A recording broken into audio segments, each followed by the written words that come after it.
အားလုံးပဲမင်္ဂလာပါဗျာအခုကတော့ကျွန်တော်ကတနင်္ဂနွေသားသမီးများအတွက်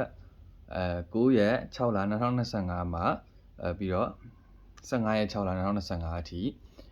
ိတနင်္ဂနွေသားသမီးများရဲ့တပတ်တာကညီမကိုလီလိုမာကကလေးနဲ့ကြည့်ပြီးတော့ပြောပြပေးမှာဖြစ်ပါတယ်ခင်ဗျာပြီးတော့ကျွန်တော်ရှေ့တစ်ပတ်ကလည်း view တွေတအားနေတယ် follower တွေလည်းတအားနေတဲ့အတွက်ကြောင့်မို့လို့ဒီတစ်ပတ်မှာကျွန်တော်ကိုဝိုင်းပြီးတော့ကူညီပေးပါအောင်ကျွန်တော် follower 10k ပြည့်မှဒီ account လေးကပတ်စံဝင်မှာမို့လို့ပါပြီးတော့ကျွန်တော်ပြောချင်တာပေါ့နော်ကျွန်တော်ရှိမှာတချို့လာမိတယ်ပေါ့နော်အစီရင်လုပ်ပေးလာပါလားဆိုတော့ကျွန်တော်တက်နိုင်တဲ့စီရင်ဆိုရင်တော့ကျွန်တော်လုပ်ပေးပါတယ်ကျွန်တော်မတက်နိုင်တဲ့စီရင်ဆိုရင်တော့ကျွန်တော်မလုပ်ပေးဘူးပေါ့နော်အဲ့ဒါလေးလည်းကျွန်တော်တခါတည်းဒီဗီဒီယိုလေးကနေတက်ဆင်ပြီးတော့ပြောချင်တာပေါ့နော်ပြီးတော့ကျွန်တော်ရဲ့ YouTube channel လေးလည်းကျွန်တော်TikTok account ဒီ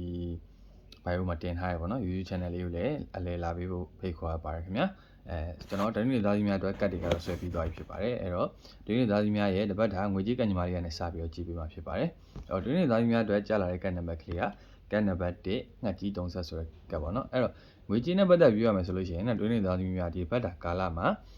နည်းနည်းငယ်ခက်ခဲကြံ့ကြာနေမယ်ဆိုတဲ့နမိတ်ကလေးမြင်ရတယ်ငွေကြေးနဲ့ပတ်သက်ပြီးတော့ဘာပဲလုပ်ဘာပဲကန်ကန်အကူအညီတောင်းတာပဲဖြစ်ဖြစ်အကူအညီပေးတာပဲဖြစ်ဖြစ်ငွေကြေးကိစ္စနဲ့ပတ်သက်ပြီးတော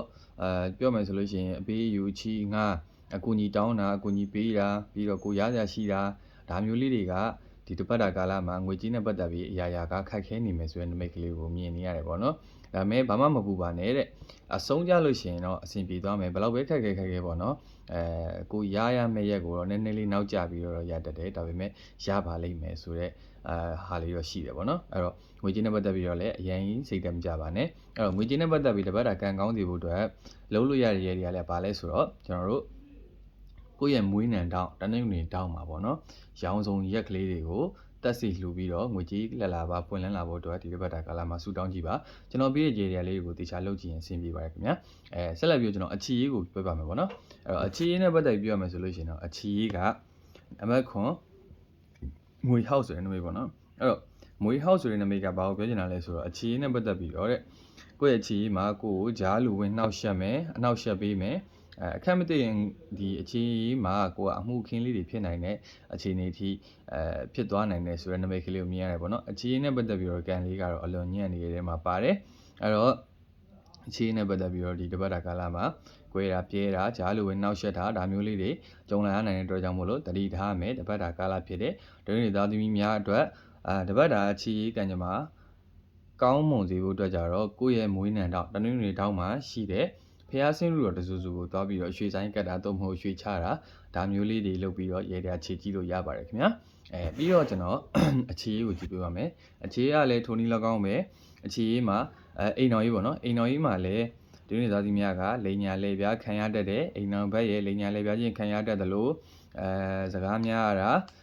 ာပြီးတော့တခြားလူတယောက်ရှိကိုသွားတာကိုစီကထွက်သွားတာဒါမျိုးလေးတွေကြုံလာနိုင်တဲ့အတွက်ကြောင့်မို့လို့ဒီနေ့သားသမီးများအိမ်တော်ရေးကလည်းဒီဘက်တာကာလမှာညံ့နေတယ်လို့ပြောလို့ရတယ်အဲ့တော့ဒီနေ့သားကြီးများအိမ်တော်ရေးကံကောင်းမွန်လာစေဖို့အတွက်ပြန်လည်အဆင်ပြေလာစေဖို့အတွက်ကြတော့မိမိရဲ့မွေးနံတောင်းမှာပဲဒီဖျောင်းနိုင်ပေါ့နော်မီးကိုတက်စီလှူပြီးတော့အိမ်တော်ရေးကံလေးကောင်းလာဖို့အတွက်ဆူတောင်းကြည့်လို့ရပါတယ်တဦးချင်းစီကံကြမ္မာအနေနဲ့ကတော့ကျွန်တော်ရဲ့ချက်ပေါက်မှာလာမေးပေးပါကျွန်တော်ဒါကကြတော့ကျွန်တော်ရေပူရပါတော့ general ဟောဖြစ်တဲ့အတွက်ကြောင့်မလို့သိပြီးတော့တိကျမှုမရှိနိုင်ပါဘူးအယောက်1000မှာ100လောက်ပဲမှန်ကောင်းမှန်နိုင်လိမ့်မယ်အဲ့ဒါတော့ပြပြောလို့မရဘူးပေါ့နော်ဒါကကျွန်တော်ခြုံပြီးကြည့်ပေးတဲ့အတွက်ဖြစ်ပါတယ်ကျမ်းမာရေးနဲ့ပတ်သက်ပြီးတော့ကန်လေးကညံ့နေတယ်မှာမပါဘူးကျမ်းမာရေးနဲ့ပတ်သက်ပြီးတော့ကျမ်းမာရေးကန်လေးကတော့ကောင်းတယ်အထူးသဖြင့်ဒီတစ်ပတ်တာကာလမှာတဲ့ဒီလိုလမ်းများလျှောက်ပေးရမယ်စိမ့်လန်းဆိုပြီးတဲ့နေရာလေးတွေမှာအပန်းဖြေတာဒါမျိုးလေးတွေလှုပ်တင်နေဆိုတဲ့တစ်ပတ်တာကာလမြင်ရတယ်ပြီးတော့ဘုရားကျောင်းကန်သွားပြီးတော့ဒီကိုယ့်ရဲ့စိတ်ကိုဘုရားကျောင်းကန်တွေမှာသွားပြီးတော့စိတ်ပန်းဖြေတာဆိုတော့လိုမျိုးပျော်ရွှင်ဖို့အတွက်ဆိုတာတဲ့လိုကောင်းမှုကုသိုလ်လေးလုပ်ပြီးတော့အချိန်ဖြုံးတင်နေဆိုတဲ့မြင်ရတဲ့တစ်ပတ်တာကာလဖြစ်တယ်ပေါ့နော်အဲ့တော့ကျမ်းမာရေးနဲ့ပတ်သက်ပြီးတော့ထွေထူးတော့ပြောစရာမရှိဘူးနေပူတာရေပူတာတော့ရှိနိုင်တယ်အဲ့တော့အပူရှက်တာဘာညာဖြစ်လာနိုင်တယ်ဆိုပေမဲ့လမ်းများလျှောက်ပေးတာတော့ကိုယ့်အတွက်အကောင်းဆုံးကျမ်းမာရေးလို့ပဲပြောချင်ပါတယ်အဲ့တော့ဒီနေ့သားကြီးများအတွက်ငွေကြေးအခြေအိမ်တော်ရေးကံကြမ္မာလေးကိုတော့ကျွန်တော်ကြည့်လို့ပြီးပါပြီအဲ့တော့တဦးချင်းစီတည်ကျင်နေဆိုလို့ရှိရင်တော့ကျွန်တော်ရဲ့ချက်ပေါက်လေးမှာတီးတန်လေးလာမေးပေးပါခင်ဗျာအဲ့တော့ဒီနေ့သားကြီးများအားလုံးကျမ်းမာချမ်းသာကြပါစေခင်ဗျာကျွန်တော်အကောင့်လေးကိုလည်း follow လုပ်သွားဖို့မမေ့ပါနဲ့ဟုတ်ဒီနေ့သားသမီးတွေကကျွန်တော်ရဲ့ account လေးတွေမှာအများကြီးရောက်လာမယ်လို့ကျွန်တော်ကမျှော်လင့်မိပါတယ်ခင်ဗျာကျေးဇူးတင်ပါတယ်